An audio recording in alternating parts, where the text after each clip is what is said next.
Hello everyone, welcome to the stream. Thanks for joining me today. I'm Trent, the host of this channel, and I see we have some people in the chat. 2112, also known as Saul, thank you for coming. You are on our design review list today. Brian from Cambridgeshire, welcome back. And you're saying you're having a good week of super spring weather. Okay, cool. Yeah, I hope the weather holds out there. It's spring in Massachusetts here, so far all is well. My dashboard says the connection is well also, so hopefully it holds up today. Usually it does, but every couple months or so there's an internet issue.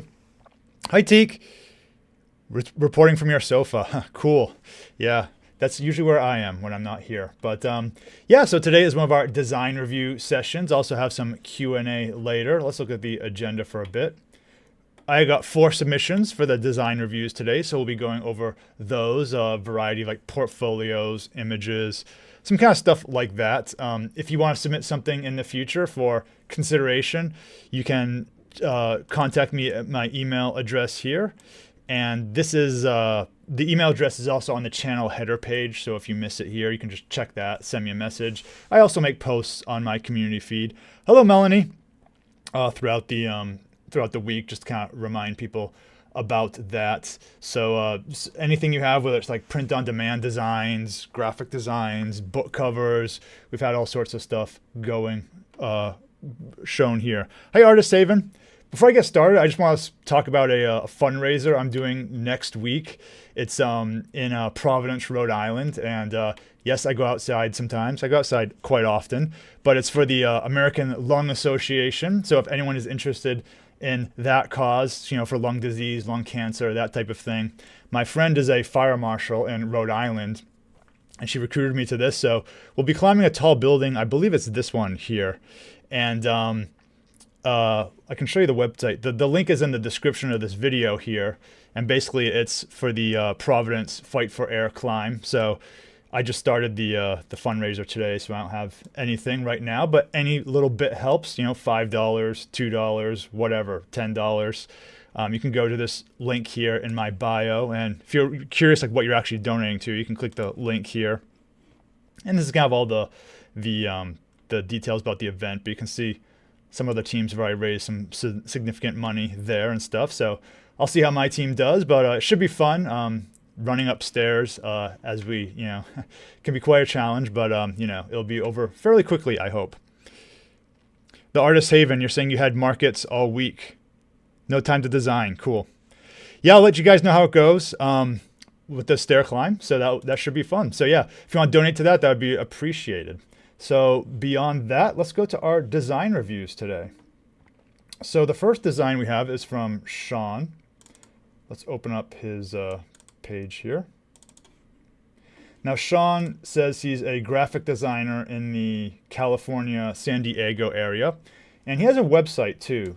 So let's kind of look at the website, and then we can kind of look at the zoom in on the books here. So let me open up the website. So as usual, I'll just kind of scroll through and we'll kind of take it in, and we can give some feedback. As always, we try to be constructive here. Usually that's always been the case. So no problem there. But if you have any comments in the chat about what you want to, give some feedback to Shawn, that would be welcome. Again, it's just our opinion, Shawn. So if you're watching, take it or leave it as you see fit. It's up to you to decide what to do with advice. So he has some books up top we'll look at more closely, but down kind of here he has his portfolio. So let's kind of like zoom in, I guess. So obviously some political stuff here.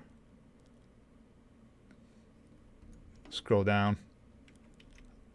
Yeah. I'm just trying to like make it visible to people.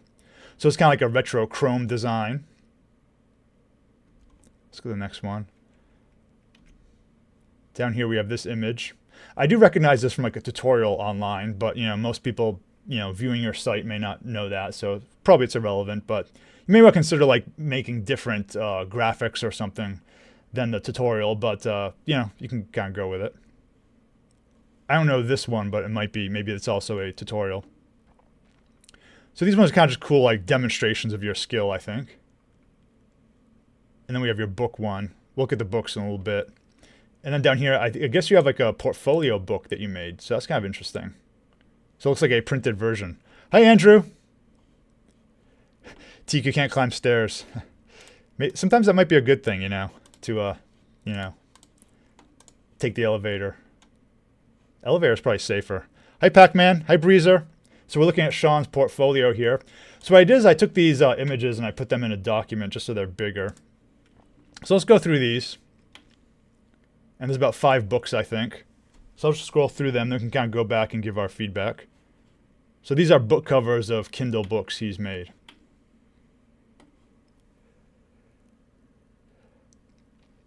Yeah, I haven't given up Affinity Photo, Anders. I make videos on it from time to time, but I just have to kind of diversify my content among other things, I have other interests too.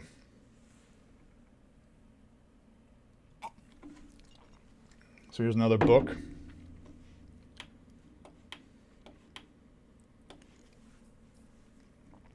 Another cover here.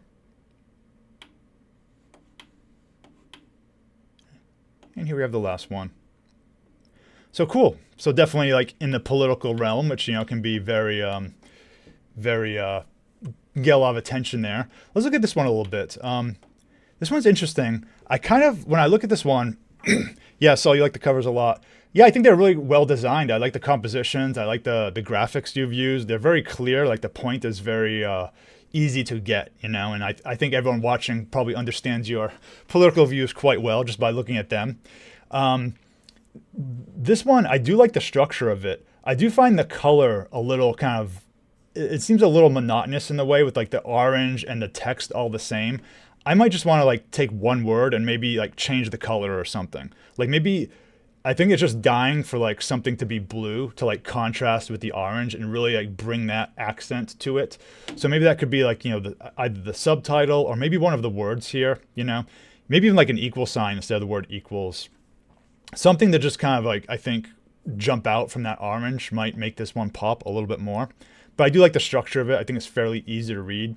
One thing to consider too is a lot of times, I'll probably share this with some of your other books, which is that, when you're looking at something like this, it's going to be most people are going to be viewing it from their phone. So really it's basically going to look like this for most people. Like that's what they're going to see. And the question is like, is it readable? And I think the answer is yes. Like this is we can basically see what this says. I mean, maybe it's hard for you guys online, but like, I think this is mostly readable for most people. The subtitle isn't, but it's not terribly important. So that's kind of like what you always want to do when you're designing this stuff, because so many people are on mobile. Melanie, you thought the equal sign too. Yeah, so that could be a thing. Maybe like just like an equation. That kind of catches a certain type of person's eye, So let's look at the next one. Do ask, do tell, say gay. So this one, it's kind of interesting because I think about this a lot of like what are the cultural references that young people will get or not get. And when I say young, I don't know what the definition of young is. I mean, but I think of like generational, let's say like 40 and younger, right? Like people that didn't live in the, 40 years old lived in the 90s, but they were kids, right? So this is like a very specific reference to something in the 90s, don't ask, don't tell. So my question is kind of like, will most of the audience understand this? And I think probably, an older audience might get it. Like I understand it, but the younger generation might not. So for those who don't know, like don't ask, don't tell, like in the 90s, the US moved to military policy. It was called don't ask, don't tell, where like they agreed to not investigate if you were gay as long as you didn't like mention it. So as long as you kept it quiet, it was fine. It was, kind of a patchwork policy for a while. And that was like that was a very common phrase in the 90s, right? Don't ask, don't tell. So all this is to just say like, I don't know. It's a fine title. I just don't know if many people in the audience, the younger people, would understand it. I'd also say like I would really shorten up this subtitle. I think you don't even need like this part. Just say like gay in the U.S. Marine Corps or something and just make that big. I think you could just like remove that. It's implied, like we kind of know it already. Like I think we can kind of figure it out. That's probably going to be a memoir or something like that. So or just if you just like leave that second part. And this is one where I would say like it might be hard to see in the phone realm there. So it might be one you want to make bigger. I do like the image here. You may want to make the flag in the background a little bit bigger. I mean, there's a closet, obviously, the metaphor we know, but like maybe this needs to be a little bit more prominently hidden which is kind of a contradiction, I think. But maybe a little, I kind of want more of the other flag in the background and this U.S. Marine Corps flag blocking it. So I think that might be a something to consider there. But overall, like, very cool image. Maybe just, I would say maybe make the title a little bit shorter. And again, you can have the title be this, but just know that it might not resonate with some of the younger audience. They just might not get the reference. This one I like too. The only thing is, like, the shadows here are kind of just, like, if this is on fire, like, this is probably going to be brighter there, and that's probably going to be brighter. So, but, you know, the image is very clear, like a world on fire going to the thing. I may just want to experiment more with the flames here. And perhaps, you know, it looks kind of greenish when I look at it, but really it'll be more of like an orangish tinge. So, I don't know, like, if I add like a pixel layer here, if I use a brush, I'm just going to experiment. I have no idea what this will do. But if I select a brush, like, are there any, I don't know if there's like a good flame brush or something. You can sometimes download brushes with like flames on them and stuff like that. I think I made a video about that once. I did. Melanie, you're saying make his name the same typeface. Yeah, that could be an option if you want to brand it more. And if you have like a really style that stands out, you know, you could do that. To just like, so every time people look at it, they just know it's like yours, you know. And I don't know if, like, if you do like screen or something or color dodge, you know, that might lighten it up a little bit. Maybe I'm doing like too extreme there. But like, and I could like turn down the transparency a little bit. I know I'd have to play with it some more, but like that might be, you know, brighten it up a little bit. And again, it's not like a perfect one. Like, I don't like the way it came out in the money, but maybe just like find maybe ways to like brighten it up a little bit more. That might be just a little touch there. But yeah, Melanie, that's a cool idea. Like, you could come up with some type of like branding style, you know. Like, there are certain authors you just know when you look at their books that's by them. And let's look at this one here. Yeah, I like this one too. The title looks a little faded. It is a little small also for, again, let's look at our test. So it's a little hard to read. And one of the things also that's happening in this one is inside your text, you have like this bright flame, and it can kind of destroy the silhouette of your letters sometimes when it's interacting with the bright background. So you may want to consider, I notice you have like white outlines on the letters. Maybe you want to try black outlines or a drop shadow just to have it contrast a little bit more. And there's also this kind of like sheen over it. I'm not sure what's doing that. I think it's trying to look like reflective or something, but it just kind of looks to me a little bit faded. I'd probably just remove that effect. I would just keep the flames, like make it really strong, and but try to give it like an outline or a drop shadow, so you don't lose the silhouettes in moments like this where you have a bright part kind of mixing with the background a little bit. It's just kind of destroying the word a little bit there. So just kind of an idea with that one. Also, I'm not sure I'm a fan of this part there. I maybe just want to minimize this kind of foreground thing. You know, bring this person up a little bit more. Looking at this person, I do kind of want to add some more like contrast to them, maybe some vibrance. You know, maybe I would say make them bigger and just kind of like more contrast and vibrance on them. Maybe these plant elements, use them as like framing on the edge or something, like on the sides. But I think that would be, I'm also wondering, like, what is this? Is this like some type of image on the bag that's being obscured? That might be interesting to see too. So this could be a thing that you could kind of just alter on that one. But overall, I like it. I like the creativity with the flames and the text and stuff like that. I think I missed the first one you did. Yeah, this one. Yeah, this one's really cool too. So we have the guy with the TV head and then the shadow. So a lot of creativity here.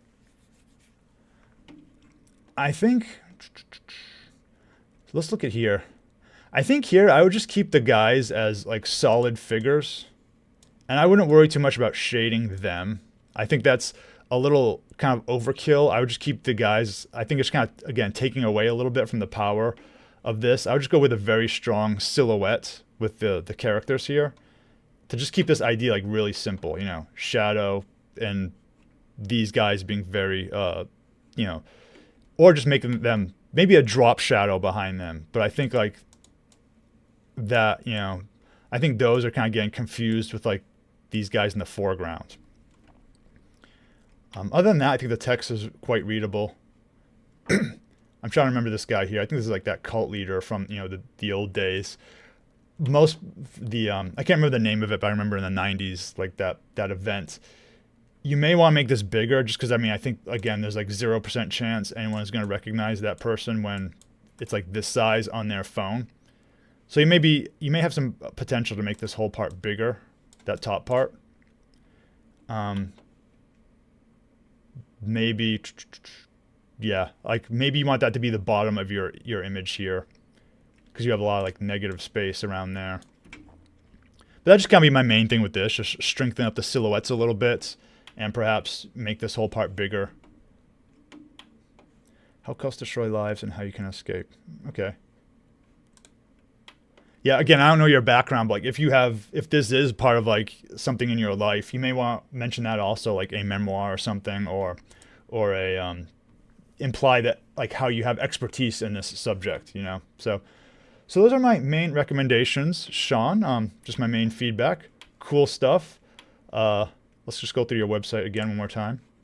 So if anyone wants to check the site out, the link is in my the video description here. So he has some books, and if you click through, it goes to Amazon, so you can see those and his portfolio pieces. And again, I'll just say, like, for stuff like this, maybe mix it up from the YouTube demo. But yeah, super cool site and designs. I think the point is always like very clear in your designs, so I like that part a lot.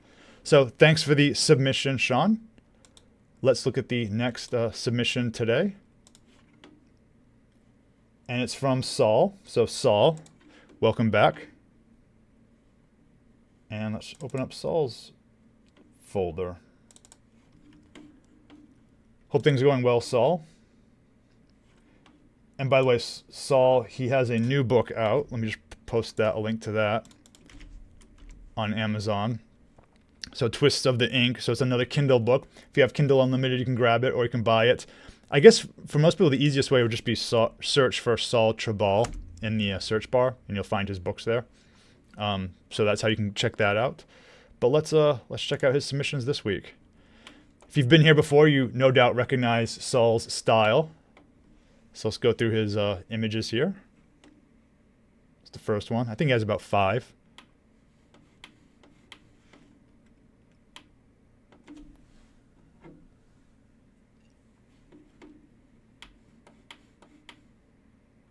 I don't think we've seen you actually have like people in your photos before, Saul. So this is an interesting one.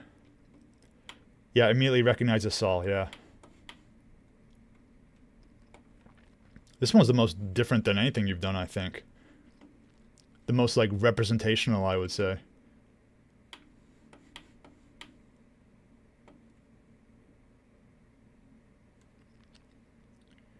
Cool. All right. Let's go back to the beginning. Yeah, so again, like I like the patterns you use, and you know, it's very, I think, deliberately framed here. You know, this kind of symmetrical with the, you know, there's the kind of the background is very random, right?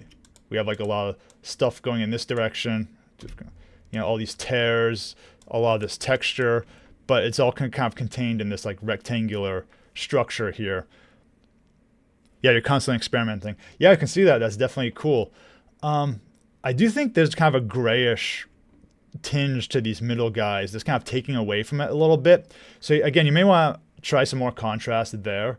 Like I love the vibrance of the color, like in this area, these parts. And here I just feel like somehow the gray is taking over a little too much. It's like I want the color to really pop out, like I see in some of your other ones.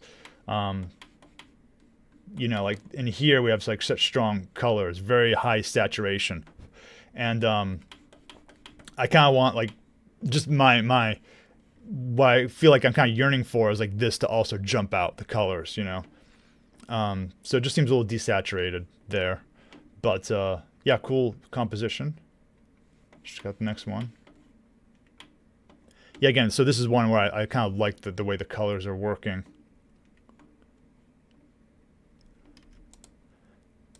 Again, this is kind of a design choice, but maybe this side I want the blues to jump out a little bit more. That might be interesting. But maybe you're just kind of going for like a half face here. Looks like there's some kind of like edge detection maybe. Probably like a negative, some type of negatives going on. But we can see like all these brush work in here. So notice like all the brush strokes going around. So like nice texture again. Texture is definitely one of your favorite things, I can tell. But yeah, I feel like the green is so strong. I almost want like one other color to like be as strong in a small amount, you know? It's like, that's like, again, it kind of goes back to that one where we look at that book where it was like the equal sign, right?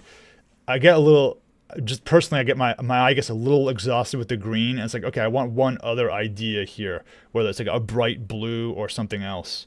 It's almost like I want something else to contrast with this, you know, like maybe the blue. You could do the same thing with the blue over here or something like that. That's just my one thing on that. There's also this concept of like, you know, what is it? I don't know if it's like a 60, 30, 10 or something like that percentage, right? So like you have something where it's like 60% of your image. So maybe you have this very strong green and then you have something that's like the 30%. So do a small amount of like some other color in the same phase and then like 10% of just some other very small accent thing. So that's something you can kind of like think of. Like, are there two other colors you can get in the same vibrance, but just dial them down, like reduce the amount of it so it's not as much. Yeah, texture is definitely fun. Another person here. Cool, I wonder who these people are. I do like this one. Again, I just kind of want a little more contrast here. I think it's a little bit muddy down there. Let's look at these two next to each other. So it's kind of interesting. Like you can kind of see obviously you can tell it's by the same person, which is a cool thing.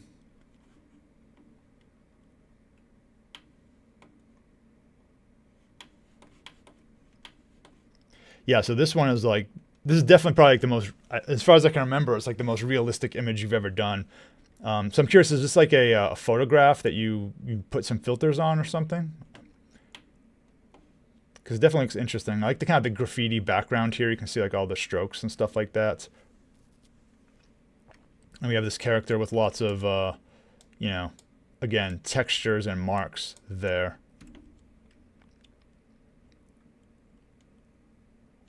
I'm wondering if, like your other one, there could be some type of, you know, maybe a difference between the left side and the right side. Like maybe, you know, that could be an idea to play with.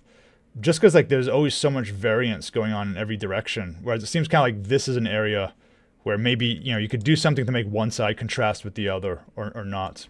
I'm also noticing kind of like there's almost like a barn in the background. So the original photos, Metropolitan Museum of Art, the French prisoners of the 1800s. Oh, okay, interesting. Yeah, if you saw this one tiki, you'd immediately think Saul. Yeah. Yeah, I definitely like the bright outlines and stuff like that and the character here. Yeah, and the eyes. I mean, let's look at the eyes for a bit. So it looks like you kind of like trace them over and stuff to like accent them. So I think that's like definitely an interesting idea. You may also want to play with like color. Like, you know, okay, this is a black outline. What happens if you experiment with some other ones, you know? Yeah, it's a barn. Okay. Down here. So yeah, I like how you brought into the eyes. And I think that's kind of something that happens with portraits is, you know, as humans, we immediately go to the eyes, you know? So this is definitely this guy kind of staring out at us. I think that's very an evocative image.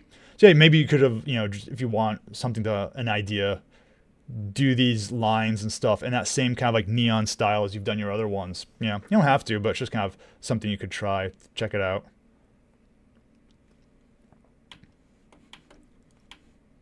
And one more.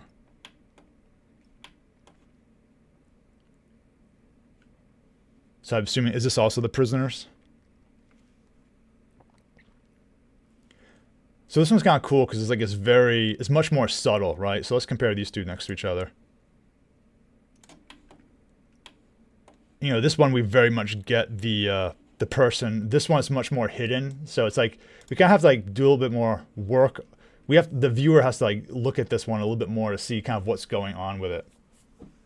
Whereas this one just kind of, I think we kind of get the point, but this one, we have to like look more deeper.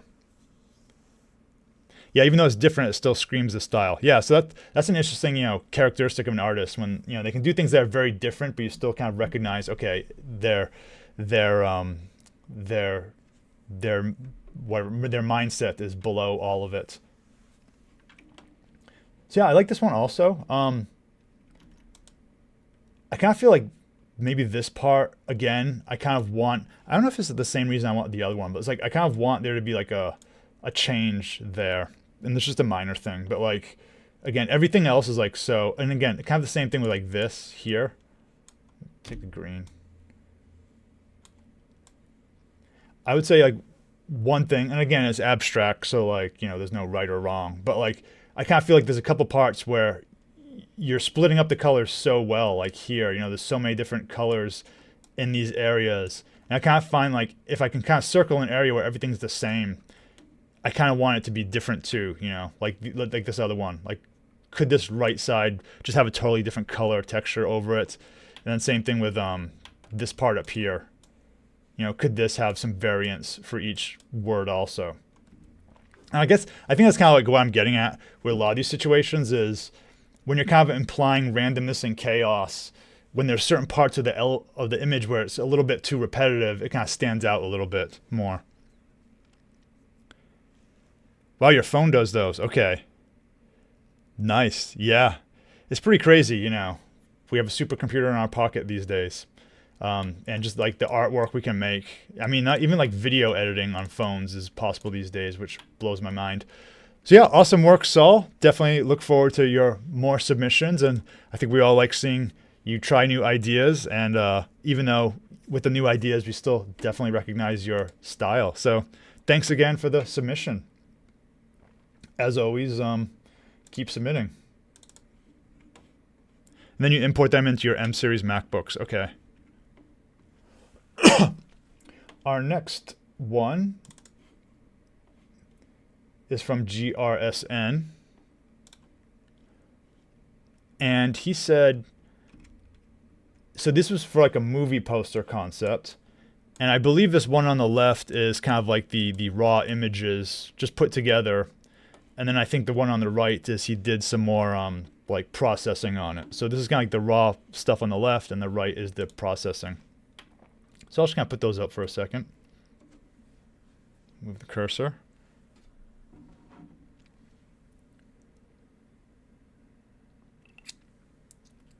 All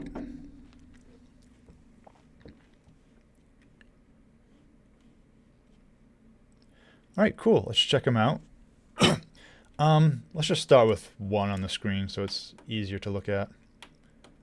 So these are kind of like your raw images. So like, I won't like go crazy and like texturing and all that kind of stuff. I'll just kind of look at the composition from this perspective.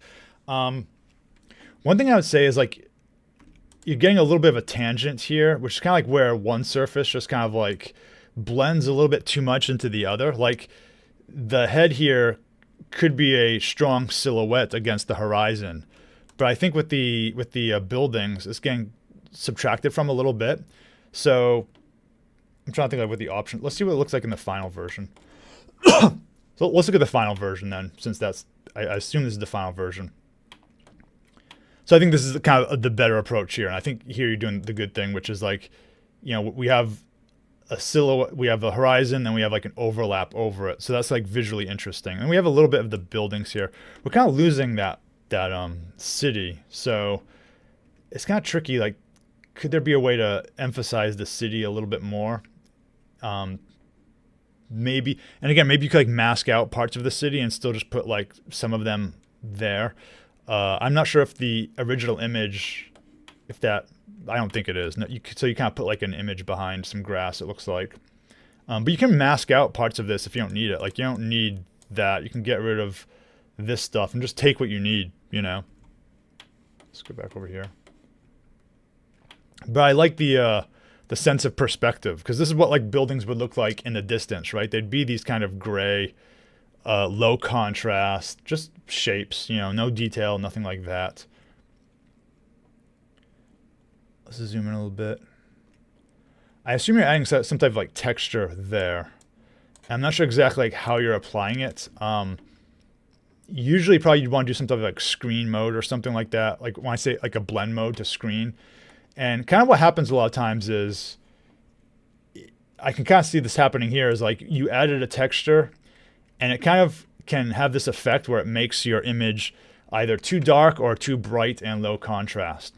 So I'd say that even though you added the texture here, what you can do is above the texture, I would say then go and maybe add like a, let's look at levels. Maybe you can just like add a little more contrast to it there. So like I made it darker, but we still have that texture going. So you're saying maybe making the city line a bit larger and then keeping it faded. And bring out just a bit more. Yeah, so that's a good point. Like maybe, you know, make it a little bit bigger so it's like, you know, maybe it's like that tall or something, you know. And we have the cities going around, and maybe like a little bit darker. I think that'd be a good suggestion there. But yeah, so I kind of added some levels adjustment, just like make it contrast a little bit. And you might want to play with it some more too. But I don't know if like vibrance would help also. Maybe make it stand out a little bit more. So it's like before and after. So before, after, before, after. So what does screen do? Yeah, let's look at that for a second. Let me find an image there. So let's like look at like a landscape.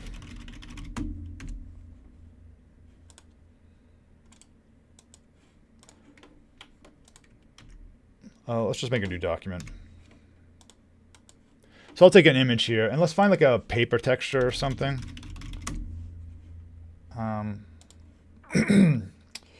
Let me see like a scratches texture. Yeah, like this.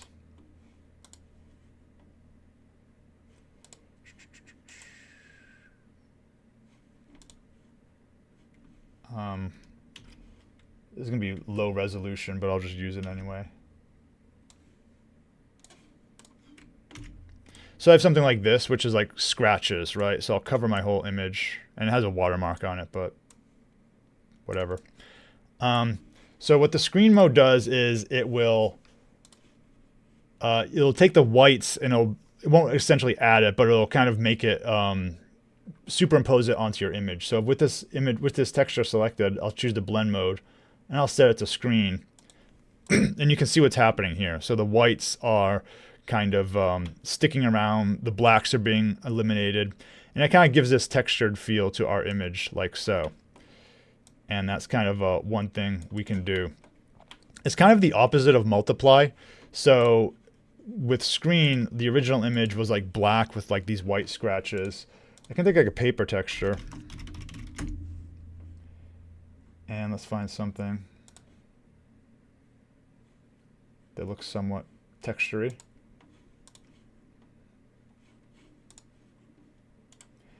So screen works well when you have like a black background with some white texture on it. What I'll do here is, so this one, let's hide this. Let's do this. So I'll do screen with this and watch what happens. It doesn't look great at all, okay, because it's white paper and it just looks, you know, kind of terrible because the white is so bright, right? So this is like a different type of image. With something like this, you probably want to do like multiply. So let's select multiply. And you can see the effect that's happening there. Get the paper on the page. So if I zoom in, it looks like it's printed on paper, right? And so multiply is good for textures when you have this, basically, it's all white with some subtle dark textures on it. Screen is going to be the other way when you have something that's all black with some subtle white textures on it. So I'll select screen and like so. So I don't know exactly how he made this image, but my guess, just by looking at it, is that probably there was some type of like texture that he put on it like that. and he set it to screen, which is cool. But the only problem is that when you do that, sometimes you can get this kind of faded look. So then you have to kind of go back over it again with another adjustment, like maybe levels or something, to just kind of bring that darkness back a little bit. So yeah, no problem, Melanie. So yeah, overall, awesome composition. And I'll delete my changes just so we know. I think it's cool. Again, I don't know like what the movie is about, but I like, you know, the composition. It's pretty clear to read. And again, I don't know what the movie's about, so I can't really speak to like, does the font work at all? There may be a way that can be done a little more interestingly, depending on what the film is. I mean, that's gonna influence the font style a lot, right? If it's some kind of 1950s adventure or 1950s, you know, across the country, you know, road trip or something, maybe this is a good one. If it's like some type of post-apocalyptic story about a city that was destroyed, you know, this may not be getting the point across. So to me, it feels more of like an innocent type film with this type of font. Again, the font is really going to depend on what the context of the movie is. So cool submission, GRSN. Thanks for submitting it. And please submit some more in the future. So now we have one, and you can check out his Instagram. The links to the artists are in the description too. So we have one more design here from Tanya. Let's check that out.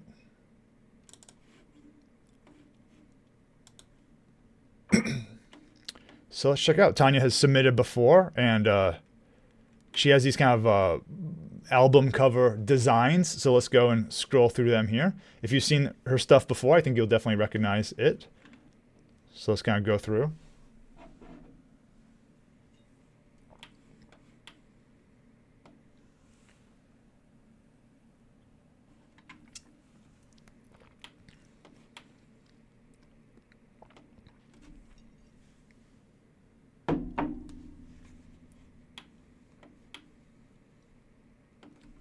Some cool designs.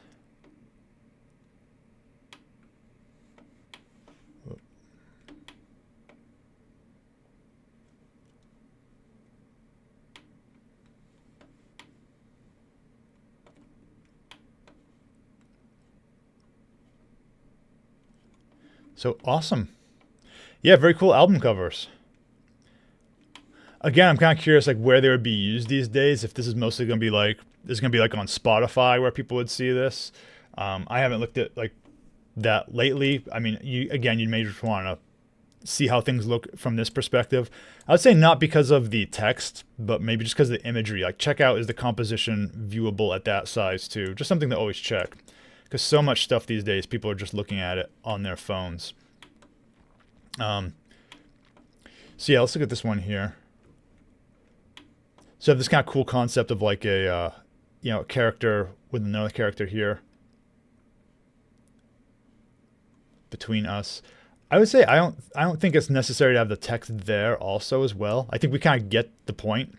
I think it lets the viewer have a little more fun to like figure out that connection themselves, right? And that's kind of the balance you always want to play with these types of things. I think, you know, like if you watch a movie and a character says something obvious and you're just like, yeah, I knew that, you know, why are you telling me? It was more interesting when I just kind of, it was implied, right? So that's kind of the balance you're always trying to get, you know, the giving them hints of what to think versus just telling them. So I think probably there, I think you could just have the beam of light.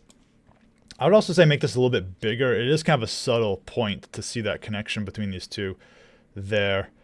I kind of feel like, I think like you could take like this part of the image and that could be like the whole thing, right? Although I do like the height of this building a lot. I think that gives like a lot of depth there, like that building. It reminds me of like a skyscraper or something. But yeah, cool use of texture there also. I'm kind of wondering if the same thing is kind of happening where you're getting that a little bit of a grayish effect when applying the texture. You may want to look at other modes like color burn or color dodge to help maintain a little bit more of the color there. This one's very cool drawing. I'm trying to remember like what you said you use. I think you use Affinity for some stuff, but you said you use Procreate in some situations also. So yeah, very nice design here. I like the fact that the eyes are the different colors, because I was going to kind of mention that, like, it almost seems too symmetrical, but when you add like some difference there, it makes it, I think, more visually interesting. You might even want to carry that idea a little bit more forward too. You know, maybe have some more elements that are varied on each side. But yeah, really cool composition. I like the I love the galaxy background with the spaceship over here.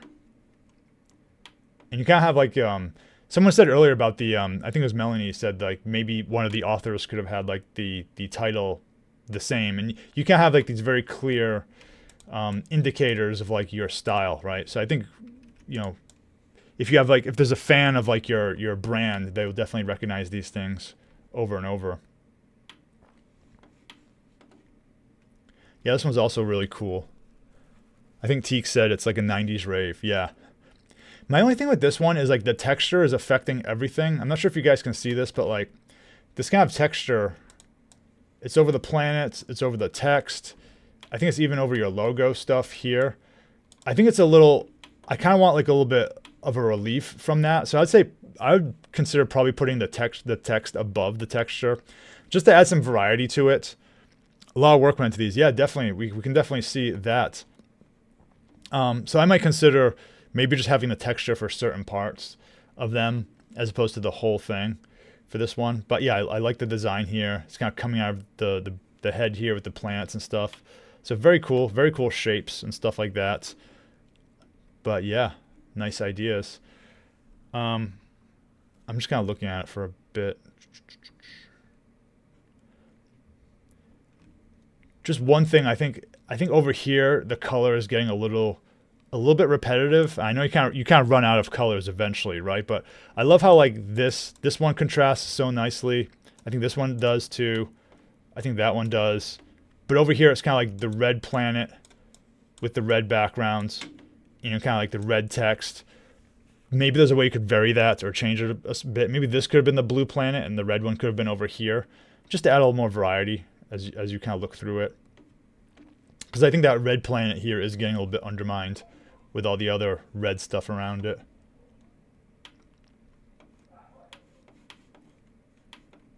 This one's a little bit different than the other ones. Jinjin Barzi, okay. One thing about the text, I'm just not a fan of the way that this line is going in front of the word. I don't know why. It just kind of, I think I use this word undermining sometimes, but I think it's just like taking away from the power of the word a little bit when you kind of put it behind this thing. It's like it's not important in a way.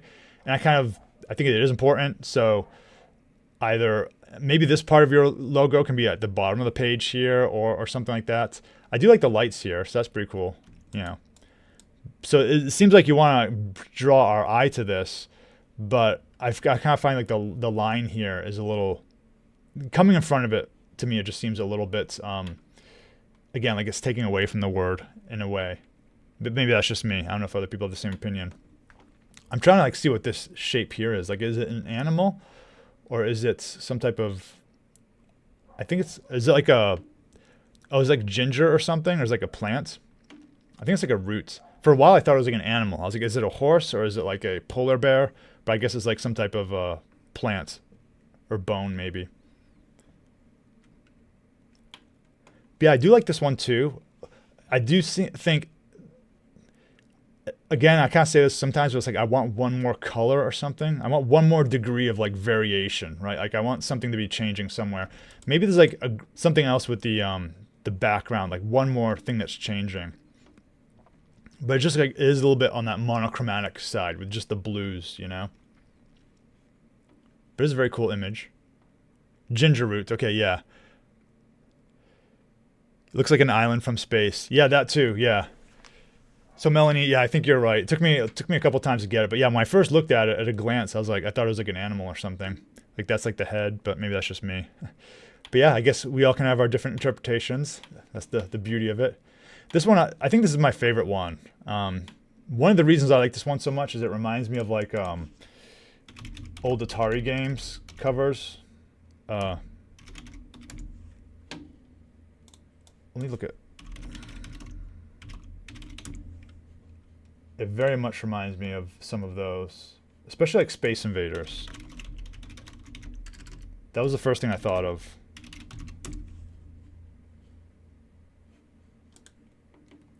Let me find a good one.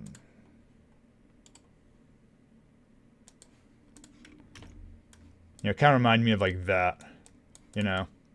So I really like, I don't know if that was your inspiration, but that was kind of something I liked a lot out of it, was like seeing that connection there. I don't know if it's intentional or not, but that's what it reminded me of. I've always liked that style. Yeah, like the cover of like a science fiction novel. Teak, you're saying a dreamscape, yeah. So I like that style here. I'm kind of curious like what this is for. Is it for like a band, or is it for like a, you're showing your age. Yeah. Dreamscape, are you talking about the movie Dreamscape? With, there was a movie called Dreamscape.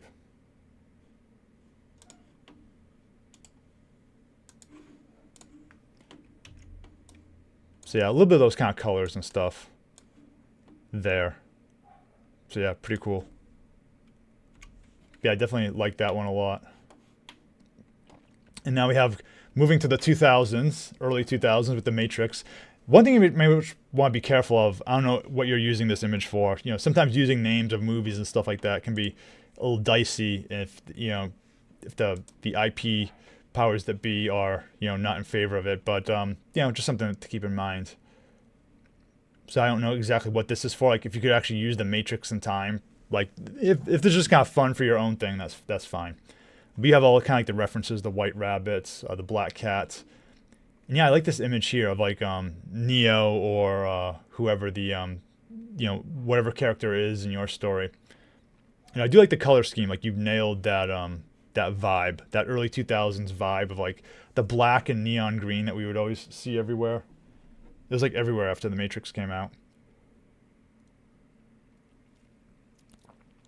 Yeah, the cat in the TV is very cool down there.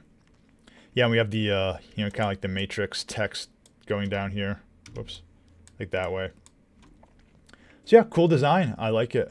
I like the you know, the outlines and stuff like that. I would just say just be careful what you use it for when you're going to reference like the Matrix and stuff. So yeah, awesome designs, Tanya. Like I said, like I think a lot of us are recognizing your style now. A lot of cool things going on there. And feel free to submit some more in the future. Lots of nice decisions going on here.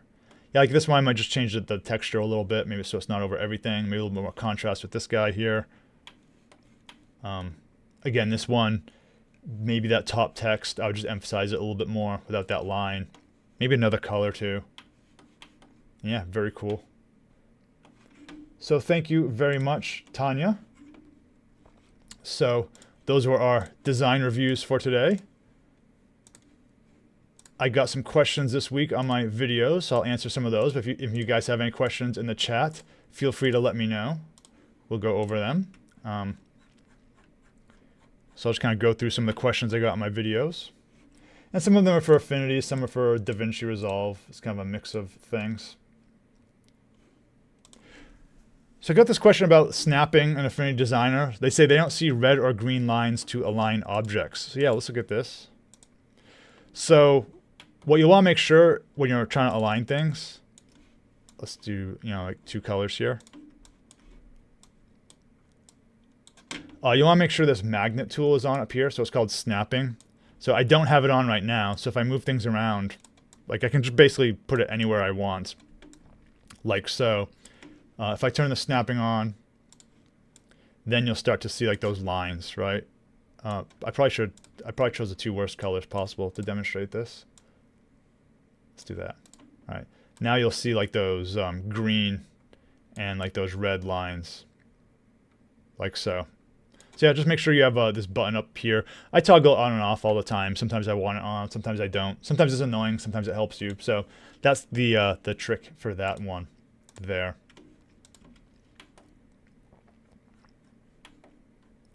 Whoops. I got this other question here. How can you create this effect in Affinity Designer where you're kind of like taking letters and you're putting them over each other and the outlines of the letters are cutting out the letters below it? So let's look at that example here. I guess I didn't create a separate file for it. Let's just create some file. Let's take this reference image. So there's probably a couple ways to do this. I can kind of show you one way I would do it. Now, it kind of depends on what you want to do with the background. If you know you always want to do a white background and you want to do this with like white text, I'll show you one way to do it here. So let's do this. Let's just draw some letters. So basically you want to make the letters separate. And I'm using the artistic text tool here. So we can do like so. I'll just choose some other fonts. Let's say, I don't know, something just kind of thicker. So what you can do is you can change the stroke on the letters. So I'll make it something like red just so you can see what it is. So what I'm doing is with the letters selected, I click this button here to add a stroke color to it. Then I'll make the stroke kind of thick, like so.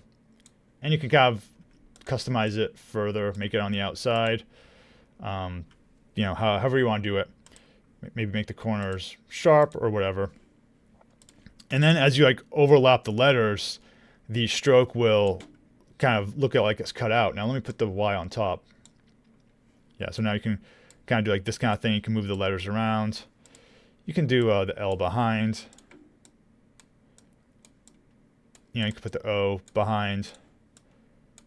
And now if I select these, if I change the stroke color to white, you know, you'll get the effect like that.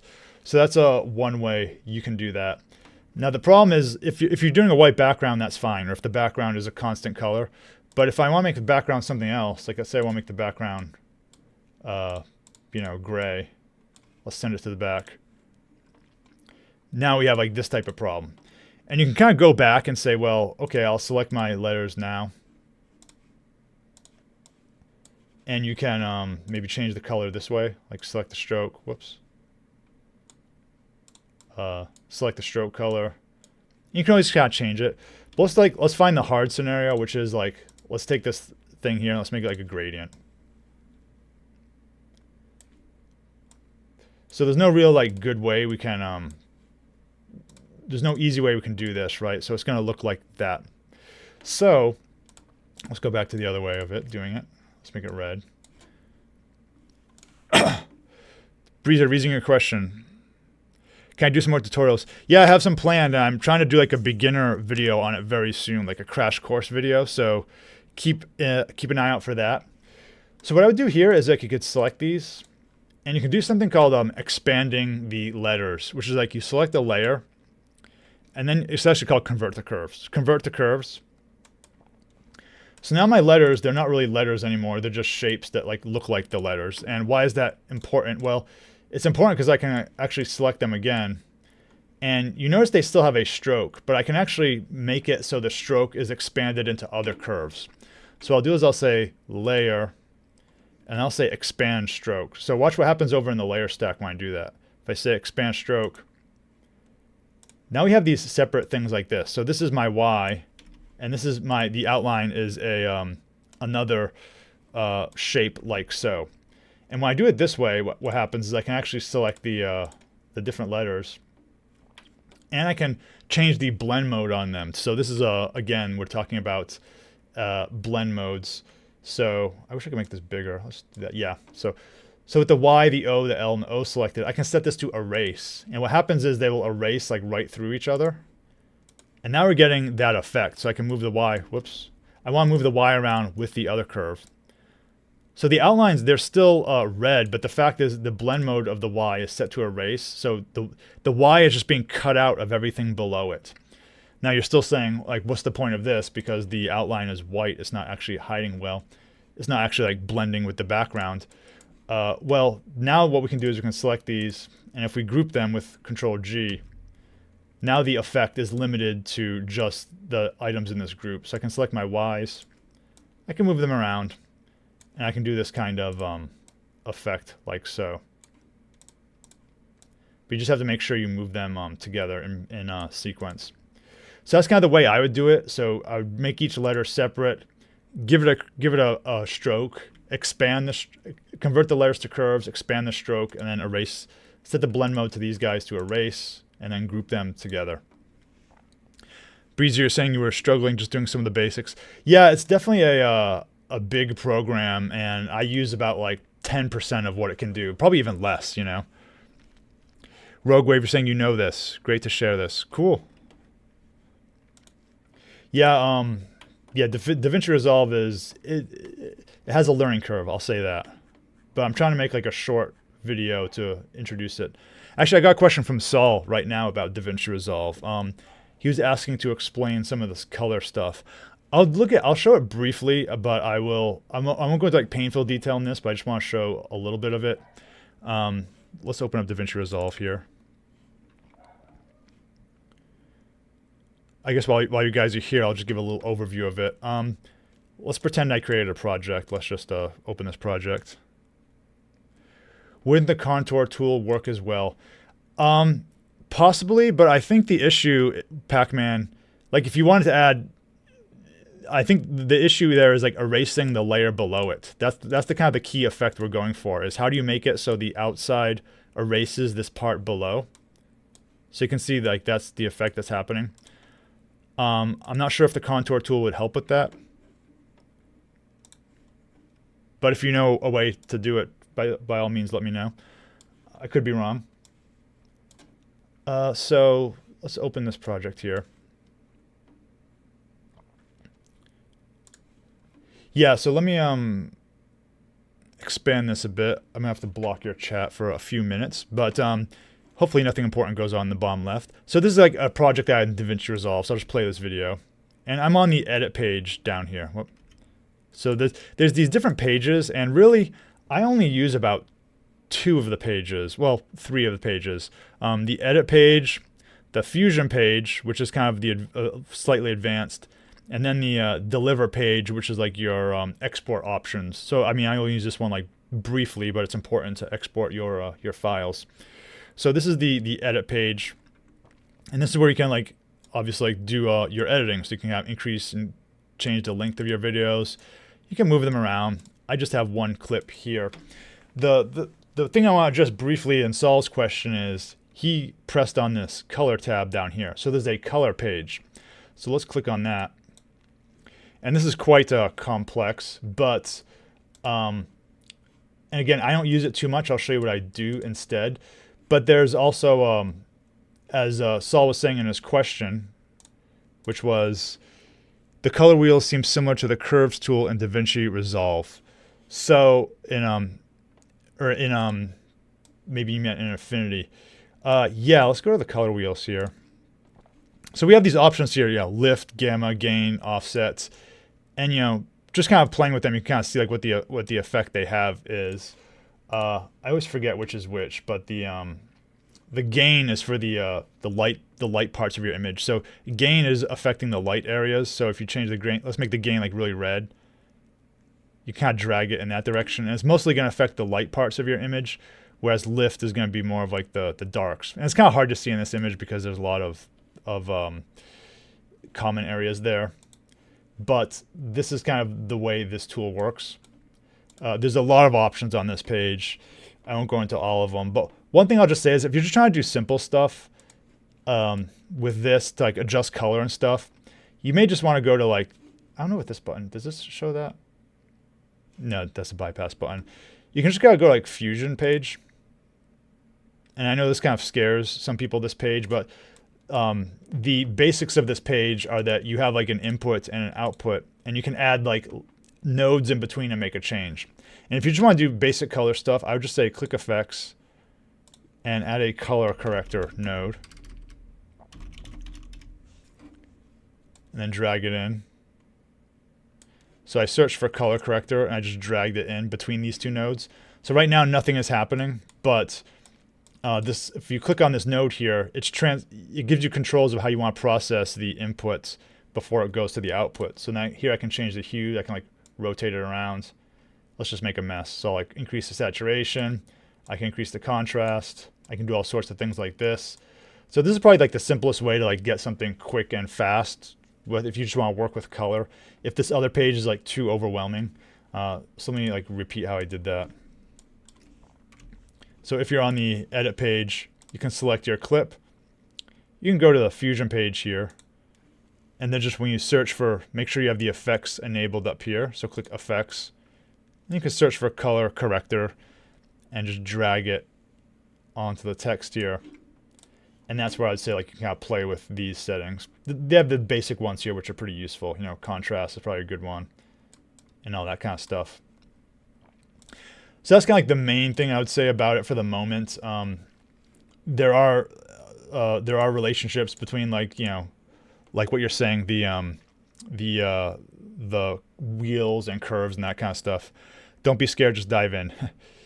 Yeah, Melanie, I would say if it's worrying for you, just like maybe just like do one or two things at a time. Like one, you know, I have several tutorials on my channel about it, but it's kind of like you just kind of like have like you kind of like learn one simple thing to do, and you're like, okay, that's how I do that thing, and you just kind of keep adding a new thing every couple of days or couple of weeks as you have a need for it. So yeah, maybe I'll make like a beginner Fusion video too. It's kind of you did that and then you got bamboozled by all the nodes. Yeah, so the thing about nodes is let's compare and contrast here to like in something like Affinity Photo or Designer, you know, you have layers, right? And layers are cool, but they're kind of like one-dimensional in a way. Like stuff is on top of other stuff, and you can have like you know, you can have groups and all that kind of thing. But with nodes, you can kind of like branch out more and have stuff that's you can have definitely a little bit more power. And the thing about nodes is like once you use it in one program, other programs use it too a lot these days, like Blender and I don't know what else. I've seen it in other things. A lot of like 3D programs have a nodes engine, and it can definitely be more powerful as you get used to it. So, you know, if you had trouble getting used to layers when you first started using a lot of these programs, it's kind of a similar process. You kind of gotta get used to like nodes, you know. You're learning Japanese, so it should make sense soon. Interesting, yeah. All right, let's look at one more question. If I want to view only sans serif fonts or just serif fonts, how can I do it in Affinity? As far as I know, there's not a way you can actually just do that. If you select the text tool, you can click this and you can search. You can say like serif, but it's only going to search. It only finds stuff with that name in the title, right? Or you could also type like sans. So I think that's probably the best way, but it's not officially like looking at things that are sans serif. It's just looking for things with the word sans in the title. So I don't know if there's a better way to search things, but as far as I know, that's the only way. So if you click the artistic text tool, whenever you select a font, basically, you can filter up here by the what you search for. So again, you can type serif, you can type sans, and it'll give you a list of fonts with the word sans in the title. So that's kind of like the most you can hope for at the moment, I think. But yeah, it can be tricky because, you know, some of us have like hundreds of fonts on our computer these days. You'd like a video on DaVinci Resolve? Yeah, I'll try to get one out soon. I have several tutorials for it, but a lot of them they're a little more problem solving-ish, like, you know, for certain specific use cases. So I don't have like a beginner video yet, so I'll try to get like one out soon. So I got this question, how do you bend text like this in Affinity? So let's check that out.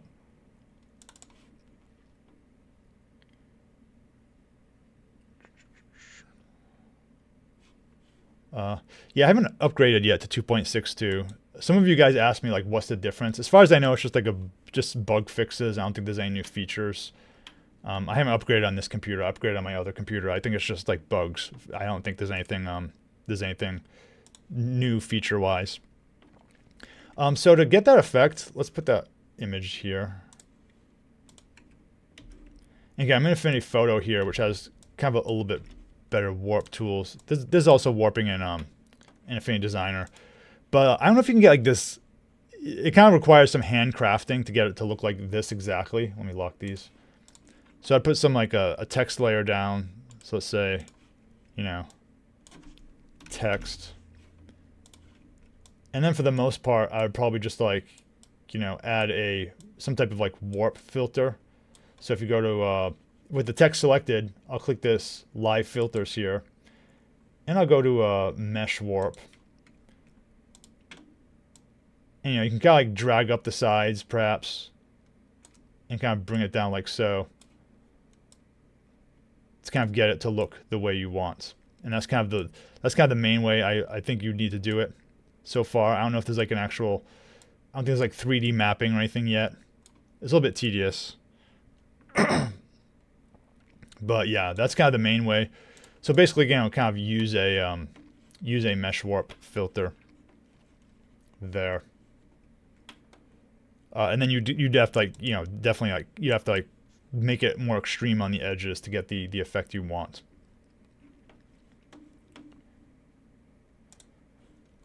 All right, so that was basically all I had today. Yeah, Melanie, there's definitely other videos you can check out on YouTube. I'll try to make my version soon. So that was the last question I had for today. I'll stay on for another couple minutes. As a reminder, if anyone wants to donate to the cause here for the American Lung Association, would be appreciated. I'll be doing that next Saturday morning. Fun thing to do on a Saturday morning, I guess. I'll stay on for another couple minutes here. Let me know if you guys have any more questions or not. Also, if you want to submit your artwork for review, it can be art, it can be graphic design, it can be print on demand, book covers, whatever you have, any kind of like visual thing. We can go over it next week. Just check out my YouTube channel header that has my email address, and you can submit it to me there. Melanie, you're saying you stopped at the Fusion tutorials. Yeah, like I said, Fusion, it's a little bit of a learning curve there. DaVinci Resolve in general, there's a learning curve, but they just released a new beta 20, and it just looks like really amazing. I still use the free version of DaVinci Resolve. I may actually just purchase the studio version soon, just because there's so many cool features, and I want to support the company that makes it, Blackmagic. So I may keep my eye out for a sale and just grab the pro version, the studio version of DaVinci next time it's out there. Leslie, you're saying, do you have any tips on how to keep file size down for uploading to Etsy when using Affinity Photo for PNG files? Yeah, so PNGs are tricky because they don't compress as well. Typically, if you're hitting that file limit, your main option for a PNG is to reduce the resolution. What you can do instead is you can also export as a JPEG. So I think JPEGs would be fine. JPEGs let you compress a little bit more. So well, let me just add a file here. I don't know, some type of image. So you can do file, export. Again, when it comes to PNG, the main thing you can really do is just change the size of it. That's the main thing. But when it comes to like a JPEG, you can keep the same size, but you can try experimenting with different levels of quality. And that could be a thing to do. But yeah, sometimes with Etsy too, if even if it's within their resolution limits with a JPEG, with a PNG, if there's lots of complex colors, it can increase the size of a PNG because it doesn't compress as well, whereas JPEG does a better job of compressing that. So you may want to try JPEG. Melanie, yeah, 20 does look pretty awesome. Saul, you're saying, you're looking to software convert manuscripts into Kindle format. Yeah, I haven't done that in a while. There used to be something called Calibre, which I think could do that, convert things back and forth, but it can be kind of a pain to convert into Kindle format. So definitely, it's easier if you just have text. That's easy. If you have lots of formatting and stuff like that, it can be a little bit of a nightmare. At least it was back in the old days. Breeze, you need a spell checker. So Teaker's saying, if it's not for print screen, could you just lower the DPI? So basically DPI is related to the resolution. So that's effectively if you want to lower the DPI. DPI is about how big you print an image in the real world relative to its resolution. So you'd be reducing the resolution if you want to reduce the DPI. Yeah. So I think I think Resolve 20 is all still the beta. It's kind of hard to see on their website, but I believe when you click through it, it all says beta. I won't click on their ad. So it says 20, but when you click on the thing, it still says beta for things. So it's still the beta. That's why it won't auto update on your computer. because it only auto updates when they officially release it. Breeze, you're using the beta. Okay, I haven't used it yet. And Saul, you're saying you looked at Atticus. Okay. Yeah, definitely let us know how it goes. I haven't done that in a while, like maybe 10 years or so, but definitely let us know if you find anything. All right, guys. So that's all I have for today. Thanks for coming. And like I said, if you have questions or submissions for next week, feel free to send me a message and we'll get you on the stream. So thanks again, everyone, for your contributions, and I will see you next week. Enjoy the rest of your weekend. Bye.